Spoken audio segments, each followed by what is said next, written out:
My name is Bailey Good, and I'm a student at the University of Pikeville, and I'm going to be conducting an interview with my dad, William Good, for my final project for English 395 Appalachian Literature.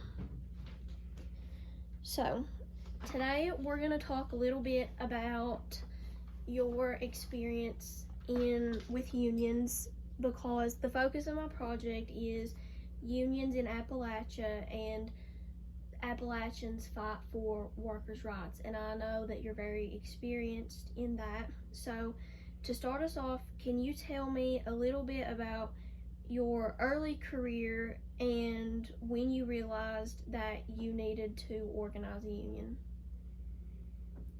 Well, you talking about UMWA or Teamsters or what? Or both? Just the very first experience that you've ever had with a union. Okay, well, my first experience was obviously coal miner. We were in the UMWA, and it was during contract time, so we were on strike for contract. And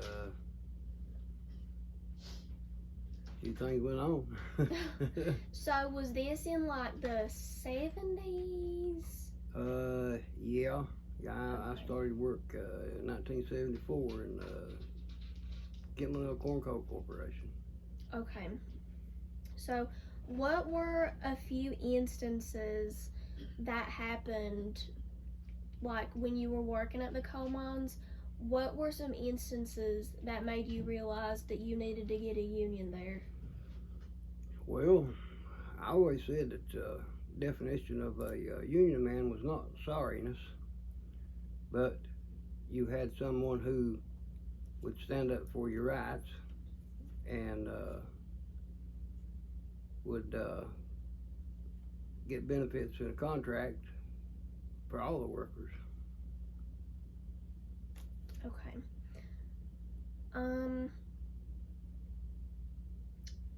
So when you first organized at Kentland Coal, right? No, or was it? It was already organized. Oh, okay. Yeah, the UMWA had been around for many years. Okay, and the UMWA was the first union that you had? Yeah, United Mine Workers, yeah. Okay. So what did you find to be the biggest fault with the coal company that you worked at, and any other coal companies that you worked at? Well, a lot of times you'd have maybe a foreman or something that would maybe ask you to do something that was unsafe. Maybe they didn't turn your overtime in, or different things. Mm-hmm.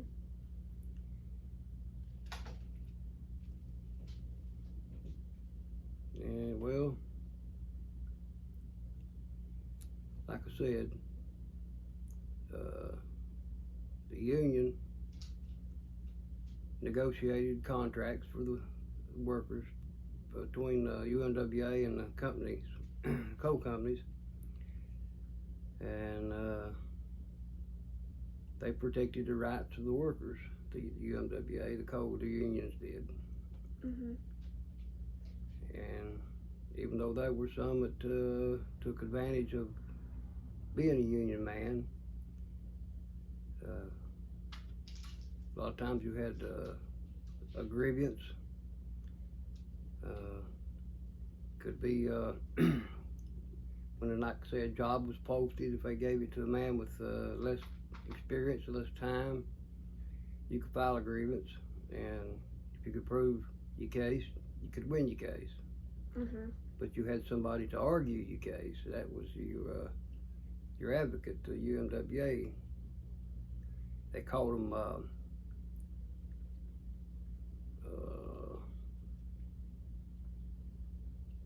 they were representatives for the men. Yeah. They had a name, I can't recall it right off. Mm-hmm. Let me think just a second. committeemen. They were called committeemen. Yeah. So they were representatives for the coal miners whenever the coal miners had a problem. Right. Okay. Yep. Okay. So how do you feel about the wages that you received while you were a coal miner? Did you feel that your wages were ever that you were underpaid? Well, you always want the best fruits for your labor, so the wages that were under the contract, they were fair. Mm-hmm. And not only did it help the UMWA mine workers, it helped the non-union mine workers because they had to pay a pretty good wage in order to compete in the labor force. Yeah. Was there ever a time that you or anybody else that you knew or worked with organized due to unfair wages? Well, when I was with the county, Mm-hmm. They were making it pretty rough on the men, and really they underpaid. And the men organized for a contract with the Teamsters, between the Teamsters and Pike County public employees. Okay. So what was one company that you worked at that you say benefited most from having a union? Well, I would think both, because usually if you're paid good, you work better. Yeah. You get more out of your employees. Mhm. They take more pride in the work, and they'll work harder because they're paid better. Yeah. So you mentioned the Teamsters. When did you first, or what was your first experience with the Teamsters? When did you first help organize them?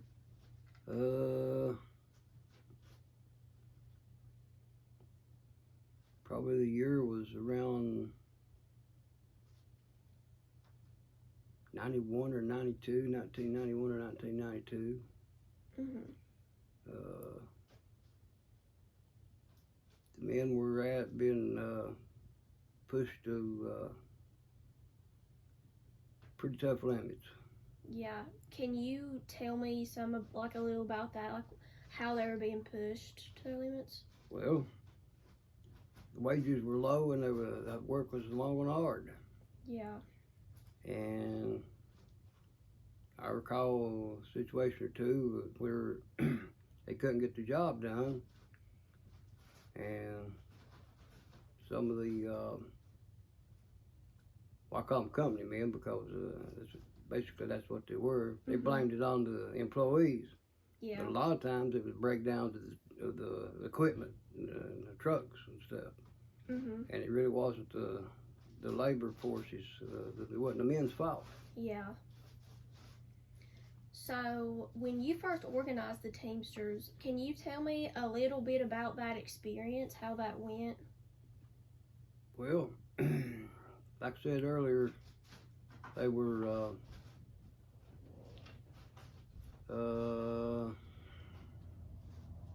pushing the men pretty hard, Mhm. overworking them for the pay they were getting, and the men were pretty unhappy about it, and they kept saying, we got to do something. We got to do something. They're killing us, working us to death." Mhm. And so the men got together and agreed that they would sign cards to have the Teamsters represent the employees. Mhm. So during this time, did anybody come to you personally and ask for your personal help or ask what you could do to help? Well, yeah. Had a relative that was the Teamster organizer. Uh-huh. Yeah. Ronnie Absher was his name. So he came to you and asked for your help? The men asked me Okay. to get in touch with the rep. And he was the rep? He was the rep for, for the Teamsters. Ronnie was. Yeah.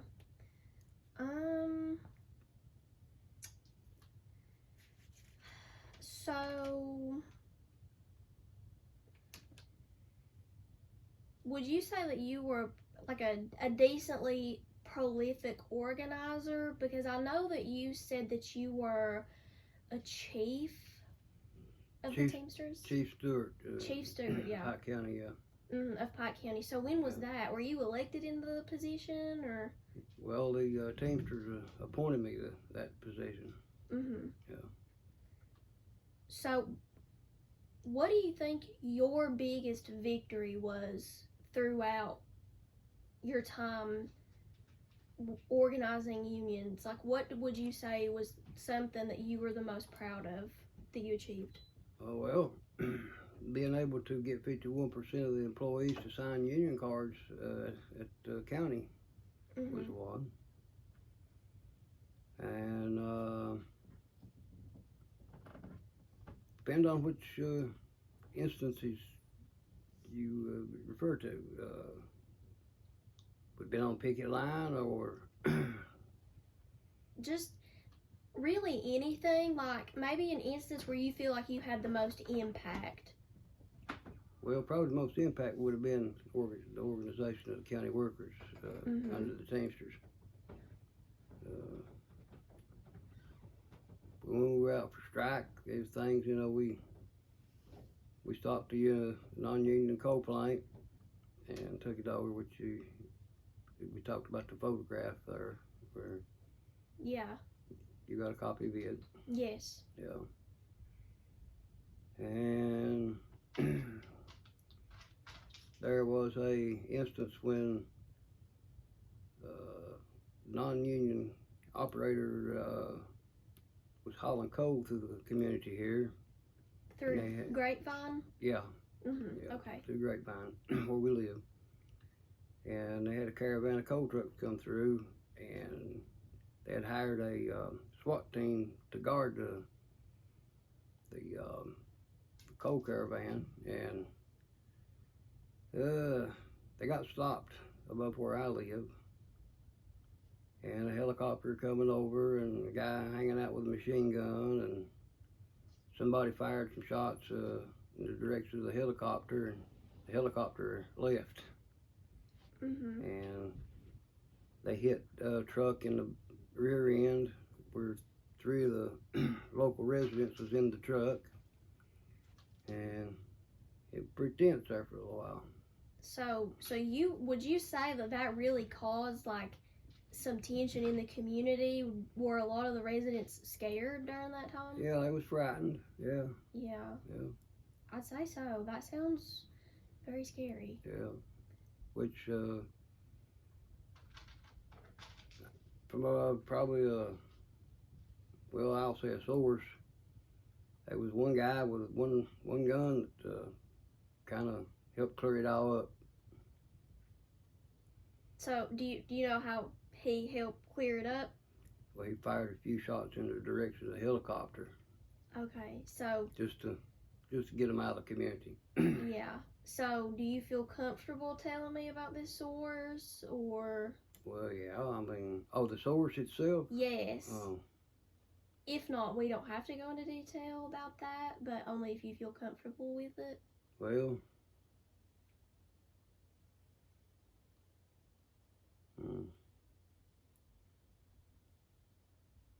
They really don't know who did it, Yeah. So you can name them if you want to, if you know the name. Well, that's you feel free to give me the information you feel comfortable with, and I'll include what you tell me. I wouldn't want to implicate anybody in the action, because they might think that they really meant to hurt somebody when they didn't. Yeah, that's fair.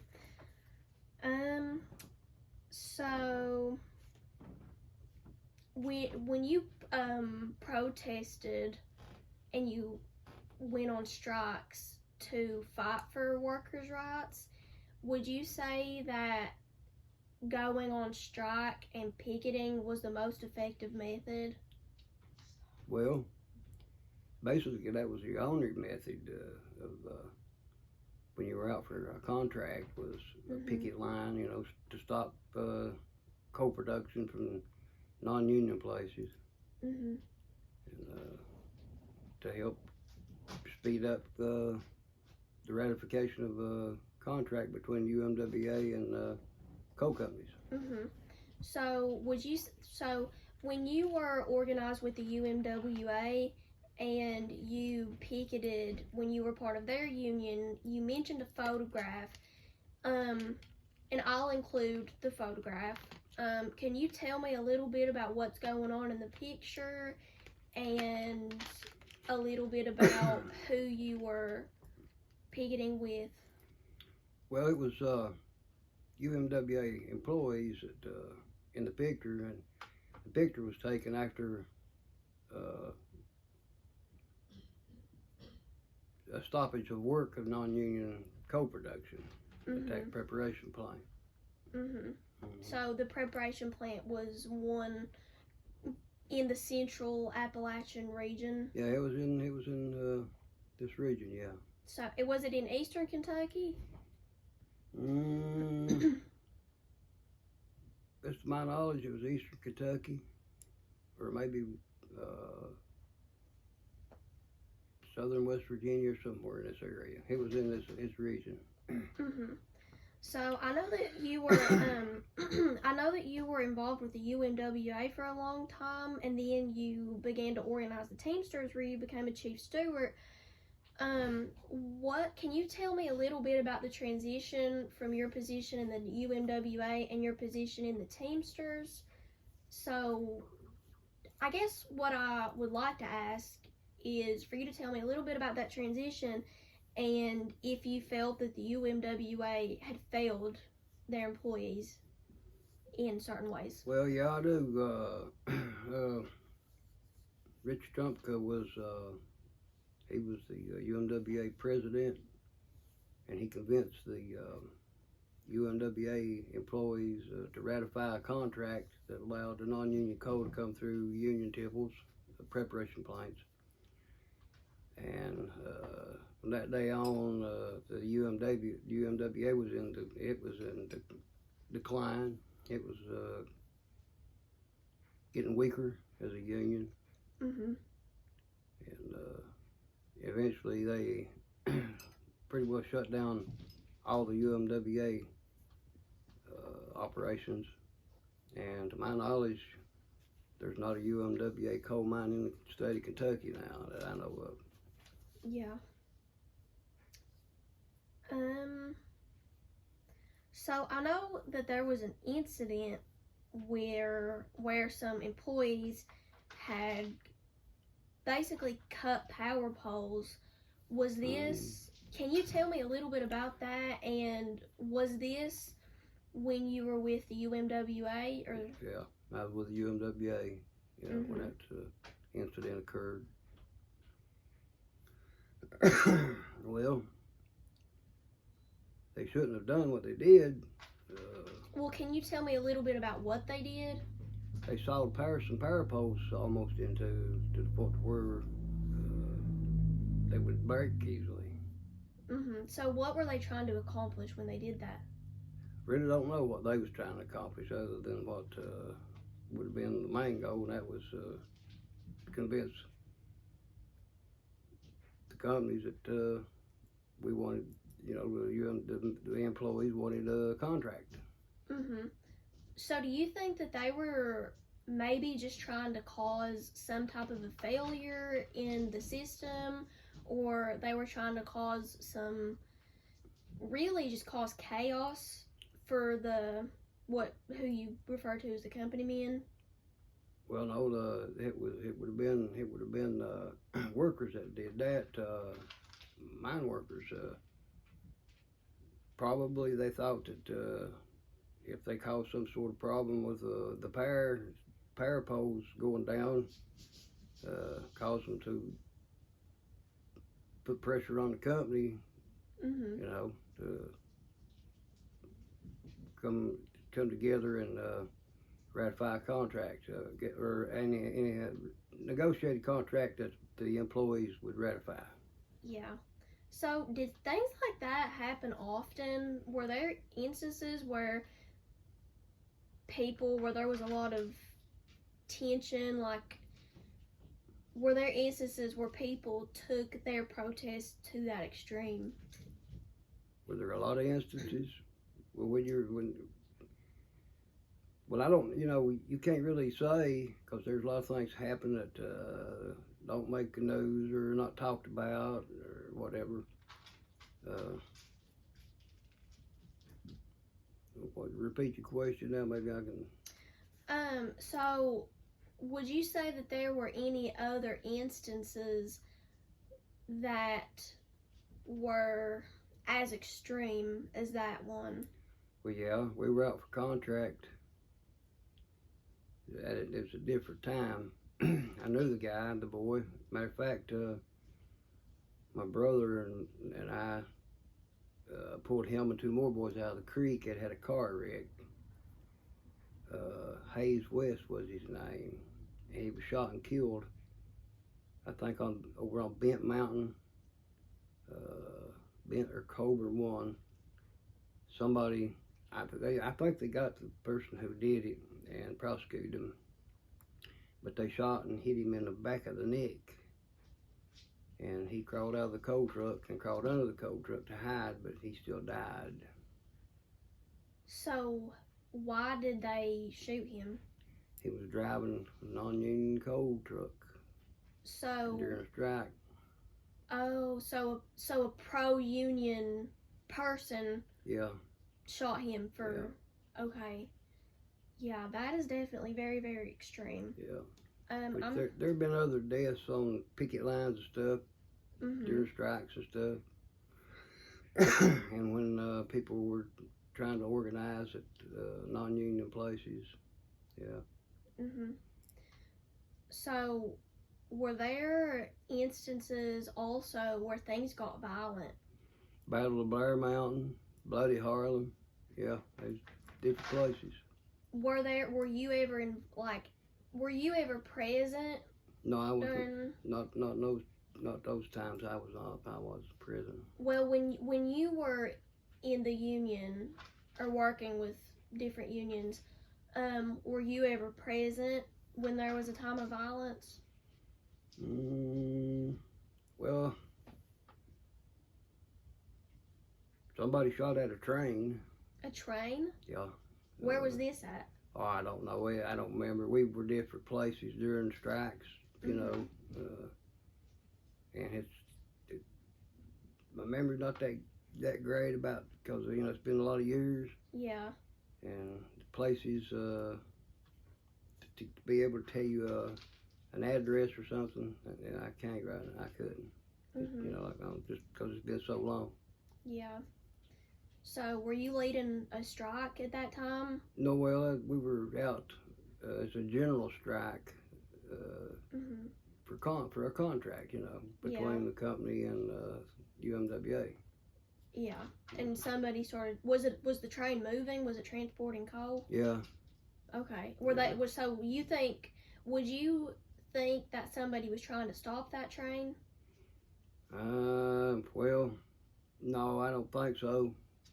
Yeah, they were just trying to cause some trouble. More or less just a fear tactic, I guess. Yeah. Yeah. Okay. So going back to the Teamsters, can you tell me just a little bit more in depth about your experience with the Teamsters? Well,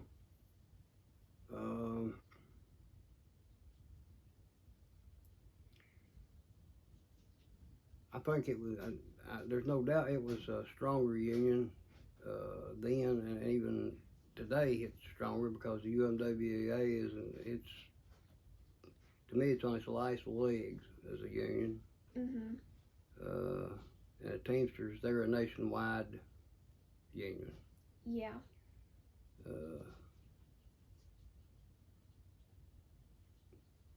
As far as my experience with the Teamsters, it was a pretty smooth transition to me from one union to the other. Even though I got hurt and had to quit work, I think in 1994. But we had ratified. We had had a contract ratified with the county, and things worked well. That's good to hear. So, how would you say that the unions benefited you personally as a worker? Well, I had somebody to stand up for my rights. Mm-hmm. Matter of fact, there was one experience that when I was working in Teamsters, a foreman cursed me. Mm-hmm. Yeah, and I filed a grievance against him, and he had to issue a public apology. You know, Mm-hmm. that's a little thing, I guess you'd say, but they protected our rights. Yeah. Yeah. I know there was an instance where you had attempted to file for black lung, you had went to the doctor, and they found a small piece of coal Yeah, in my in left your lung. lung. Yeah, Can you tell me about that? Well, I was having problems, and a doctor done a lung scope on me and took a small piece of coal out of my left lung, but he destroyed the evidence. Mm-hmm. He didn't put it in my record. Yeah. He was a black lung doctor. Yeah. Mm. And so you would say that was intentional, and he maybe wanted to. Without a doubt, it was intentional that he destroyed the evidence. Yeah. What do you think his goal was when he did that? Do you think he was trying to just cover it up for the coal companies? It was he was hired by coal people, the black lung people, and without that evidence, I didn't have much of a case, Mm-hmm.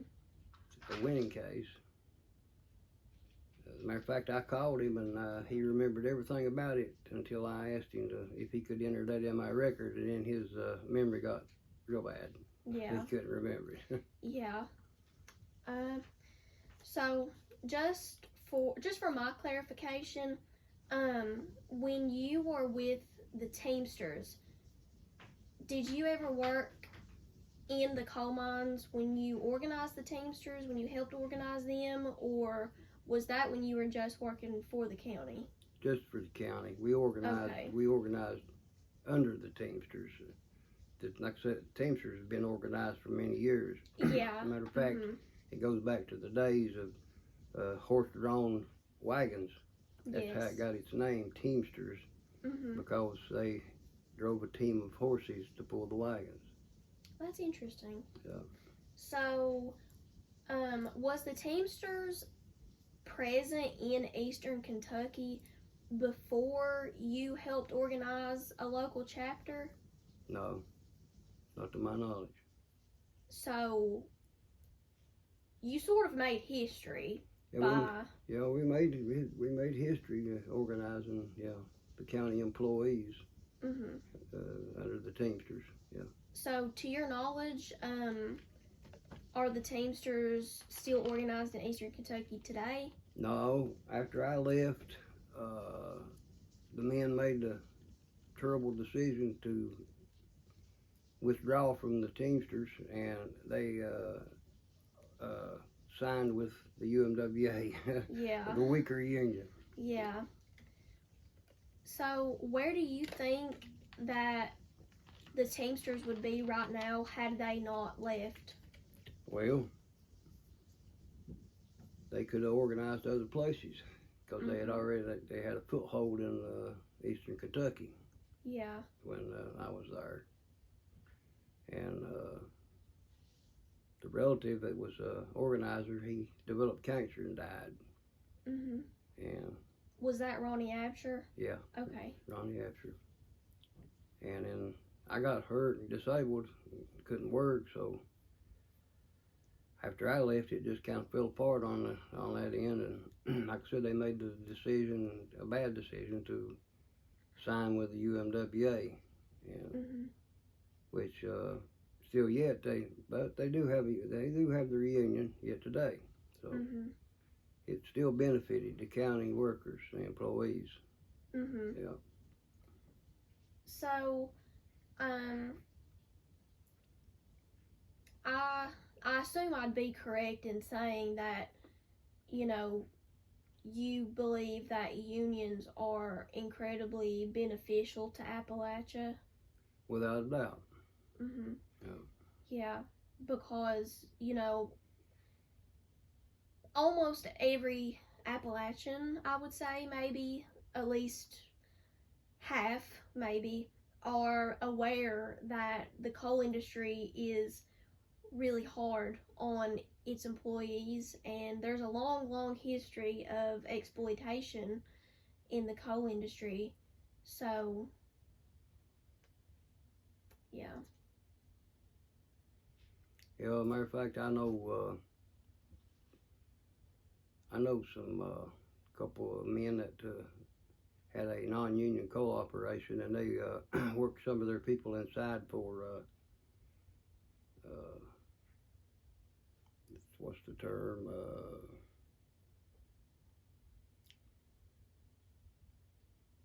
The seven at the time, I think it was $4 something an hour. Mhm. Yeah, The minimum wage. minimum wage. That's the term I was looking for.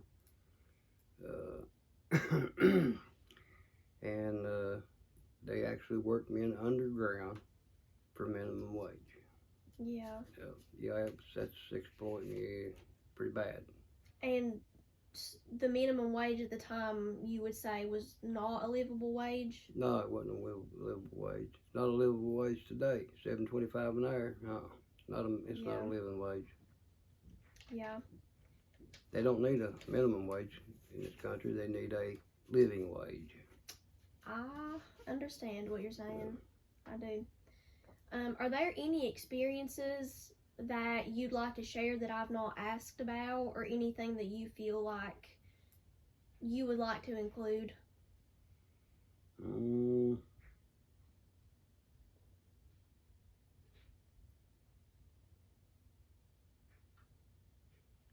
there's been a few. I don't know if it helped your research or not.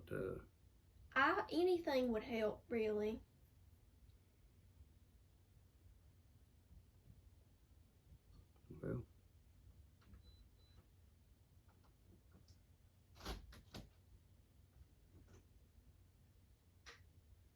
Well, like I say, there's some things I don't know would really help the.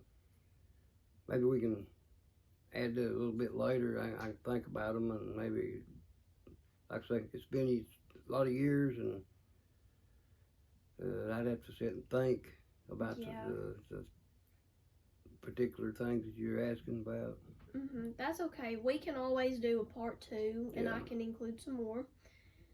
So I guess just to wrap up this first leg of our interview, do you have any words for future Appalachians or young Appalachian people who may feel discouraged with their working conditions, or maybe the young working Appalachians? Well, everybody can't belong to a union because some people don't want to belong to a union. Mm-hmm. But if they get the opportunity to work in a union, they need to take that opportunity. And if the places they're working at, if they're being worked hard, too much work for too little pay, or being abused in any way, uh, they can find a union to represent them if 51% of the employees wants it. Mm-hmm. They can find a union. Mm-hmm. Yep. So do you think that the future of workers' unions in Appalachia is hopeful? Well, yeah, I think it's hopeful, Mm-hmm. but as the old saying is, Rome wasn't built in a day, so it takes time. Yeah. Mm-hmm. And like I said, the definition of a union man is not sorry. It is you got someone to defend your rights, Mm-hmm. and to negotiate for better pay and benefits for the employees. Mm-hmm. Are there any last words you'd like to share? Maybe about your experiences or your thoughts or anything? Well, I was always proud to be a union man, and I always tried to do my job because they was paying me to do a job. Mm-hmm. And I don't regret my time in the unions at all. That's good to hear. Well, thank you for your time. You're welcome. You did a great job answering the questions.